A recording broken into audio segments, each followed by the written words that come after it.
Saudações, indivíduas e indivíduos da inquietude. Aqui, o silêncio fala, o inconsciente ganha voz. Uma jornada interna no mundo externo. Eu sou o Johnny Amorim e este é Entre o Ser e o Mundo.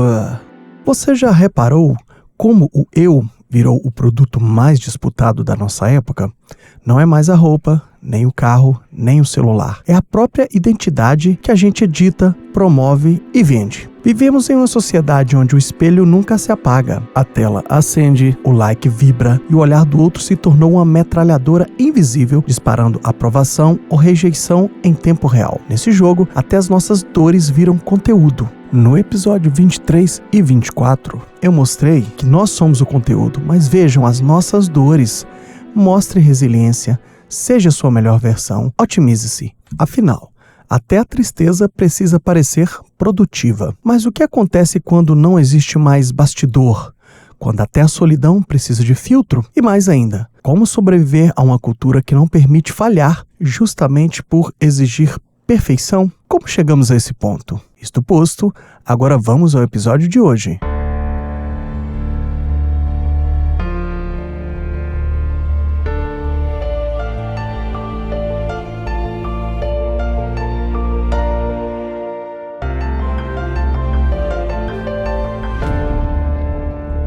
Antes de começarmos, tenho duas notas de rodapé. Por ser um assunto muito denso, extenso, eu dividi em 2 episódios, sendo o 28 e o 29. Então, fique ligado para você não perder a sequência no conteúdo. Este é o primeiro episódio. Segunda notinha de rodapé: se você está curtindo este trabalho, compartilhe com os parentes, com os amigos. Isso nos torna mais relevantes na rede. Vocês sabem como isso funciona, será de grande valia para a gente. Eu agradeço imensamente esta ação e vamos juntos transformar Entre o Ser e o Mundo em uma referência de podcast. Neste episódio, o foco é o eu, esse pequeno centro de gravidade que orbita entre o desejo e a aparência. Falaremos de narcisismo, mas também de depressão e das pressões da vida moderna, especialmente nessa existência digital que parece pedir que sejamos o tempo todo uma vitrine de nós mesmos. A proposta é atravessar discussões que vêm da psicanálise e da sociologia, trazendo nuances também desse Brasilzão real, onde a vaidade se mistura com a carência. A ideia é justamente abrir perspectivas que vão além do que costumamos enxergar. Porque, como sempre, aqui Entre o Ser e o Mundo, ousamos pensar. Isso é quase um dever ético. Assim não foi fácil, eu procurei construir uma narrativa coerente, sem aquela overdose de conceitos soltos. Afinal, este é um dos sintomas que o próprio tema de hoje quer nos ajudar a compreender: a dificuldade de sustentar o silêncio e a concentração num tempo em que tudo exige imediatismo e brilho. É um tema denso, portanto o convite é simples: esteja inspirado para nos ouvir. Eu baseei numa aula que eu fiz online com Pedro de Sante. Ele é professor, psicanalista, escritor. E mais uma vez aqui, aquele mesmo curso online que eu fiz com os psicanalistas, pesquisadores e escritores do André Alves e o Lucas Lidke. O nome deste curso é Egos Alterados. Mas vamos lá então. Esses assuntos, o narcisismo, a pressão de ser a melhor versão de si, já escaparam até para o domínio dessas músicas populares de hoje em dia aqui no nosso país, Muitas delas, as mais sofridas, eu acabo ouvindo forçadamente por esse Brasil afora, é o que passa para tudo quanto é lado, mas elas falam justamente desse espelho rachado entre o amor e a vaidade. E talvez você já tenha se perguntado: isso é vaidade extrema, é egocentrismo ou apenas uma infantilidade de quem ainda espera ser visto de verdade? Eu tenho escutado também no trabalho algumas frases assim como: deixa esse cara pra lá, ele é narcisista. E chama muito a minha atenção que hoje a solução para tudo é o abandono, Desistimos rápido, não há alteridade, não há esforço de compreender o outro. Apenas o impulso de trocar de pessoa como quem troca a aba do navegador. Mas isso por si só já daria outro podcast. Voltando aqui, há também um aspecto cultural, econômico em tudo isso. Vivemos sobre uma lógica neoliberal que não apenas tolera o comportamento narcisista, mas o recompensa. A autopromoção virou virtude, competição virou sinônimo de valor. E nesse jogo nos encontramos num fogo cruzado. É bom ser visto assim, é ruim querer destaque, O LinkedIn virou quase uma arena onde o ego desfila currículos como medalhas e qualquer sombra de humildade é confundida com fraqueza. No fim das contas, a palavra narcisista virou um rótulo pronto, quase um insulto de bolso. Mas como em tudo, entre o ser e o mundo, a questão aqui será vista de forma mais profunda, com uma análise mais histórica. Será que o problema está em olhar demais para si ou em não saber mais para quem estamos olhando? Pense.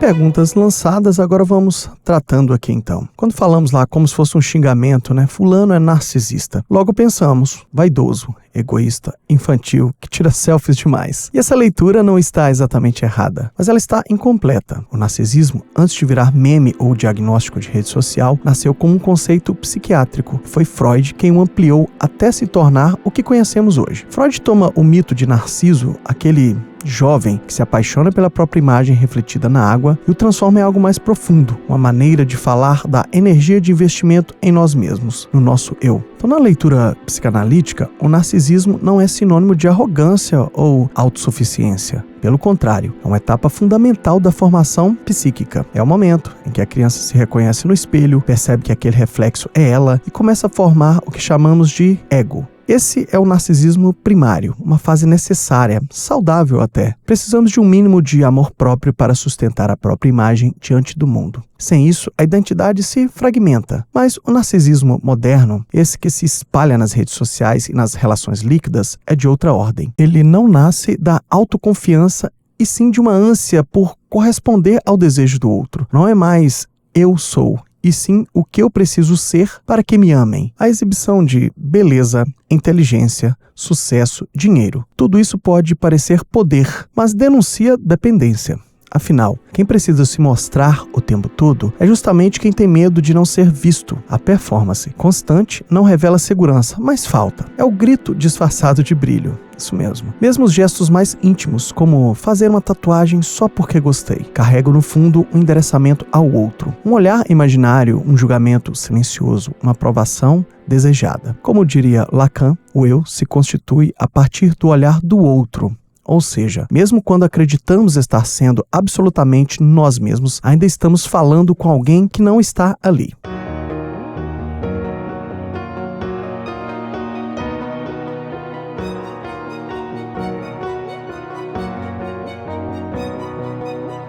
Se olharmos um pouco mais profundamente na história, veremos que essa busca por aprovação não nasceu com o Instagram, de forma alguma. Ela tem raízes antigas, e uma delas pode ser encontrada na obra de Max Weber, em A Ética Protestante e o Espírito do Capitalismo. Lá Weber descreve como, dentro do calvinismo, que o sucesso no trabalho era interpretado como sinal de salvação. Trabalhar, prosperar e se destacar eram formas de provar que Deus te aprovava, de mostrar ao mundo que você era um dos eleitos. Com o tempo, essa lógica se secularizou, mas o vazio ficou. Continuamos buscando aprovação, só que agora não mais de Deus, e sim do outro, online e do algoritmo. Essa lógica se transformou sim, mas essa raiz continua. Hoje a cobrança é outra. É sucesso pelo sucesso, desempenho, riqueza. Seja o número 1. Performance, seja rico. Mas a necessidade de validação por um outro continua ali. Esse outro pode ser qualquer coisa. A sociedade, o chefe, os pais internalizados, o superego ou o supereu, como queira, essa instância nossa interna que faz esses julgamentos, foi definido por Freud. E até mesmo as curtidas, como eu disse, os seguidores. Isso casa perfeitamente com a lógica das plataformas online. Elas são mestras em alimentar essa busca por gratificação na hora, por validação individual. E o eu digital virou este centro de tudo. Então, fazendo aqui uma conexão, o narcisismo é a condição humana, então, não uma doença. Uma condição meio trágica da nossa existência, pois não existe um estado normático ideal,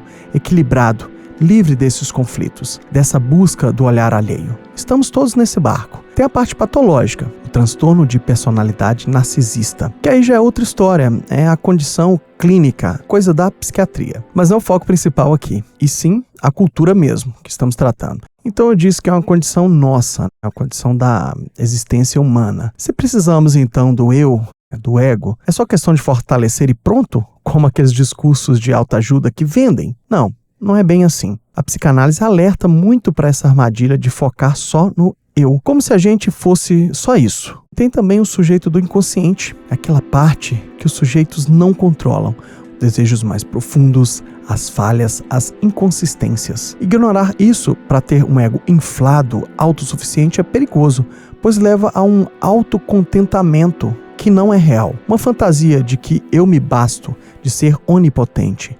Na verdade, é um pensamento infantil, como quando achamos isso na infância, por exemplo, que é bem diferente de ter um autoconsolo saudável, de saber lidar com as frustrações da vida. Essa é a diferença. Essa condição individual acaba refletindo na cultura maior. Como disse Freud, tudo que é individual pode ser também analisado no social. Eu tratei o que foi o narcisismo individual, o reflexo que temos aí na nossa vida, e agora eu vou trazer aqui o conceito de cultura do narcisismo, que foi um termo trazido pelo Christopher Lasch em 1979. Ele tirou uma fotografia nesse momento que é reveladora. Uma mudança rápida de 1968 a 70 nos Estados Unidos, que saiu daquele otimismo todo do ativismo político dos anos 60. Aquela coisa de minha banda vai mudar o mundo, minha poesia, flor no fuzil, um grande otimismo. A geração Baby Boom, pessoal que ouvia Pink Floyd, Beatles, Led, eles acreditavam ter o poder de mudar o mundo com ações em comunidade. Mas o crescimento psíquico aí do século XX trouxe uma dura constatação. O mundo era complexo demais, o poder era difuso demais, e a capacidade individual de mudar algo era bem menor do que se imaginava. A geração que acreditava poder transformar tudo começou a perceber que o tabuleiro era grande demais, que as peças se moviam sozinhas. Basta pensar, quem hoje, se fosse assassinado, mudaria o rumo do mundo? Provavelmente ninguém.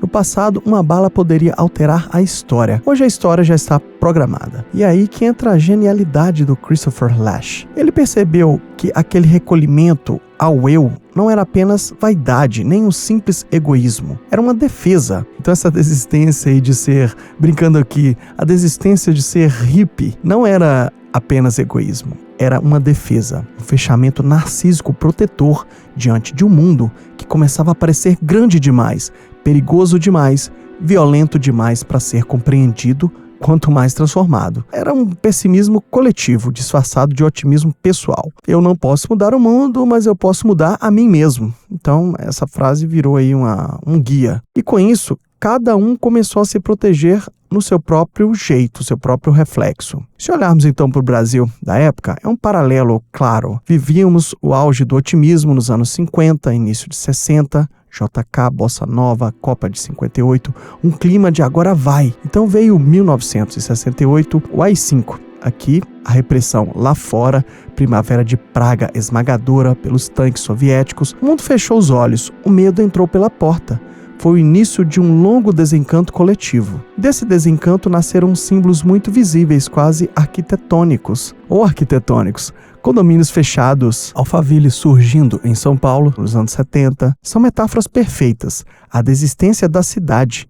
A cidade passou a ser vista como ameaça, poluição, corrupção. As pessoas se recuaram para o privado. O público se tornou perigoso demais, o privado uma fortaleza. Enquanto isso, a política se reduzia à estética do marketing. Maluf escandalizando com a corrupção ao invés de investir em metrô. É o sentimento do o mesmo. O macro está perdido, mas eu ainda posso cuidar do micro. O pensamento dominante era: as estruturas estão falhando, mas eu posso me cuidar. Eu posso buscar minha felicidade no meu quadrado, cuidar do meu corpo, da minha casa, da minha família e, é claro, de mim. Então é esse o fechamento narcísico, não é só uma vaidade, é um reflexo de impotência. Quando o Estado diz, arme-se, eu não posso te proteger, ou quando aquele pai aí de posses diz, meu filho que estuda fora, aqui não dá para estudar. Então vemos um mecanismo, a transferência da esperança coletiva para a autossuficiência individual. E é aqui que mora o cinismo contemporâneo. Um mundo onde cada um se salva sozinho e depois posta sobre isso.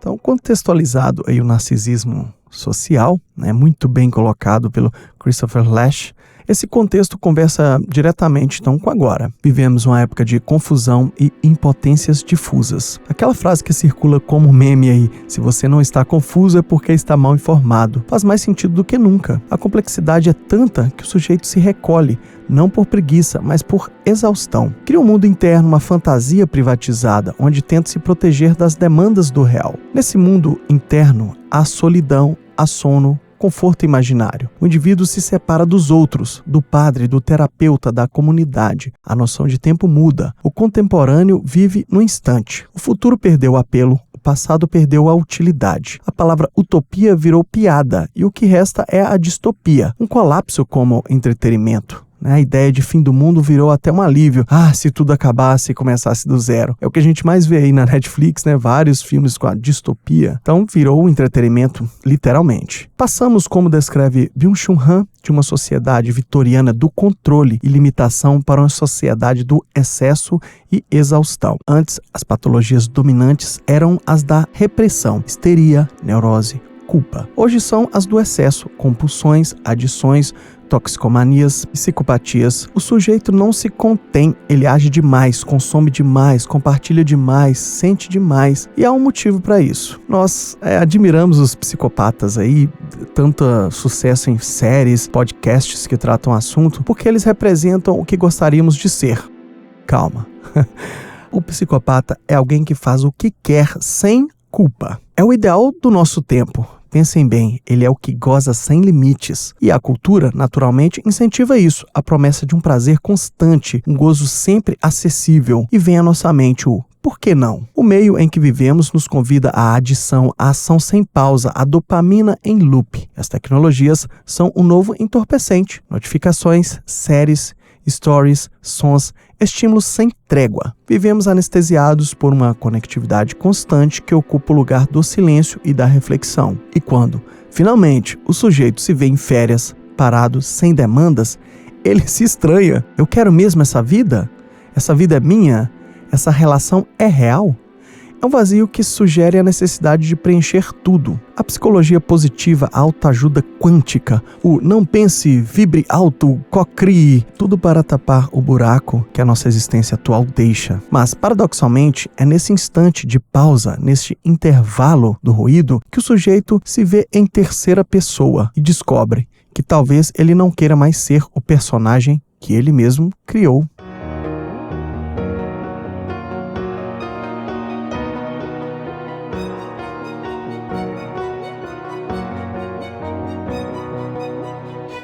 Então eu falei de ruído, eu falei de cansaço. Então tem vários episódios que tratam estes temas. Eu sugiro que vocês deem uma corridinha no perfil do podcast e deem uma olhada nos temas. Então vocês vão ver sobre a sociedade do cansaço. Vocês vão ver Isso é Água, que é um texto do David Foster Wallace, que eu coloquei como base para tratar solidão, dentre outras coisas. Eu sugiro que vocês deem uma navegada aí pelo podcast. Então a internet elevou este eu defensor. Antes era apenas um mecanismo de sobrevivência a esse ser online em tempo integral. Então é aquele Narciso que ele só queria se defender do mundo, ficar na dele, construir a vida. Agora estamos online com o excesso de exposição. Então a psicanálise e a cultura podem nos ajudar a entender essa nova criatura contemporânea, o sujeito que, como dizem o André Alves e o Lucas Lidker, está cronicamente online. Um ser que não apenas vive conectado, mas existe através da conexão. E vamos falar mais deste sujeito no próximo episódio.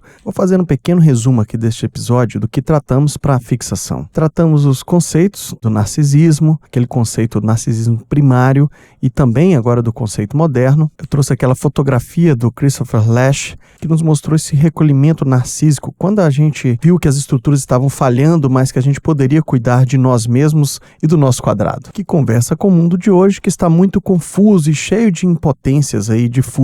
Conectamos a passagem deste eu, que se defendia, para o eu online integral, que será mais detalhado no próximo episódio. Entre o ser e o mundo há sempre espaço para pensar, questionar e se transformar. Nos siga nas redes sociais, mas principalmente siga refletindo. Até o próximo episódio, pessoal!